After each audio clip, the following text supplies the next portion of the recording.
I recently had to describe the concept of Pony Island to someone. What I ended up with is, it's a game about being in a toxic friendship with Satan. It was an experimental title in terms of narrative, taking place mainly on a single screen and layering on the deception. As you peel it all back, things start to make sense, and that creates a strong feeling of satisfaction as all the pieces start slotting together.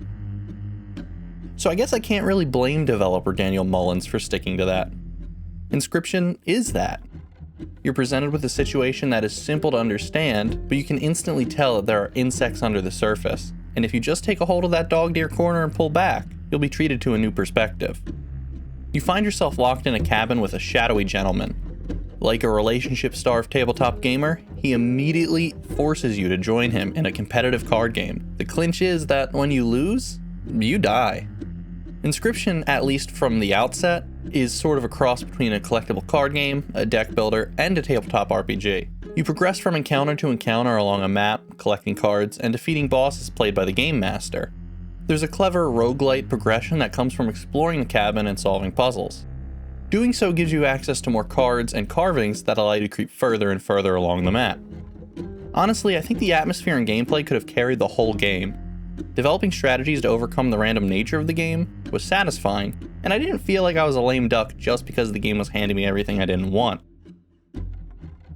My most powerful hand backfired on me, and when I finally finished and toppled the boss, it was with a pretty below average deck made up for by my highly developed gamer brain.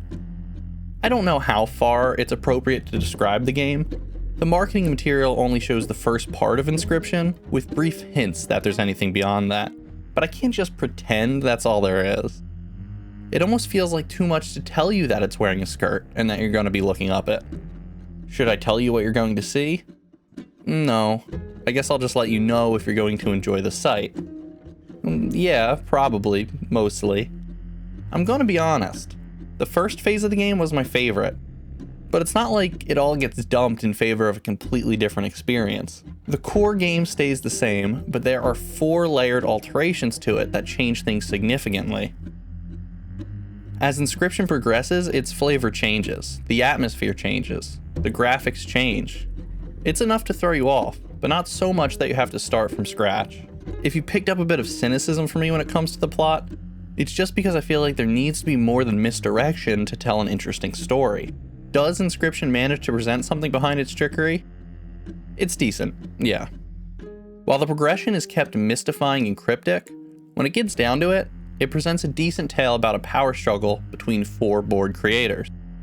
You find yourself dropped into the middle of it, swept along by the undercurrents. Technically, you play as a named character who is trying to unravel this mystery, which is probably the weakest part of the narrative, but easily ignored. It has its fair share of trite story mechanics. It's built on the whole haunted game idea. Try to act surprised when it pulls from your Steam's friends list, or asks you to select a file from your hard drive. Again with the cynicism, but it's honestly entertaining, even if it feels so on script for it to go off script like that. Inscryption's trickery works well as a mechanic, so even if you've seen this sort of thing before, it's not entirely unwelcome. Truly, the best parts of Inscryption are when you're left to probe the margins, whenever you're given the option to get up and look around. There are lots of fun puzzles to pluck away at, many of which reward you with some extremely helpful cards and tools. You can also pick up some of the game's backstory, if you scour enough. There's just something satisfying about wandering a darkened cabin, solving escape room puzzles.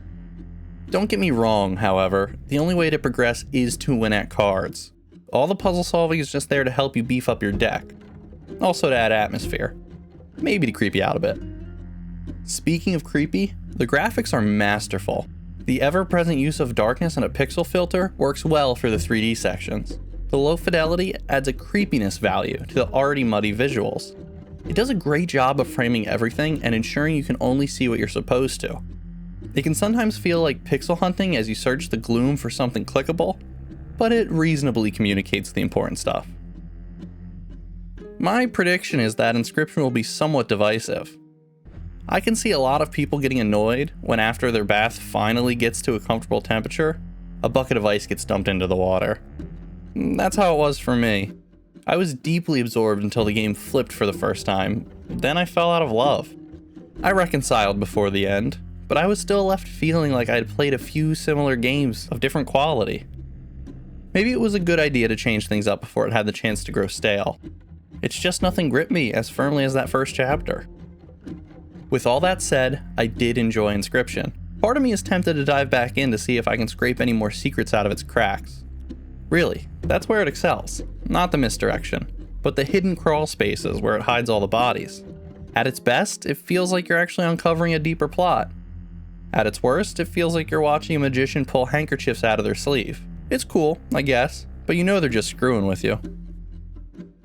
If you liked today's review, please remember to like the video and subscribe. For more news, reviews, and all things video game related, head on over to Destructoid.com. Thanks for watching.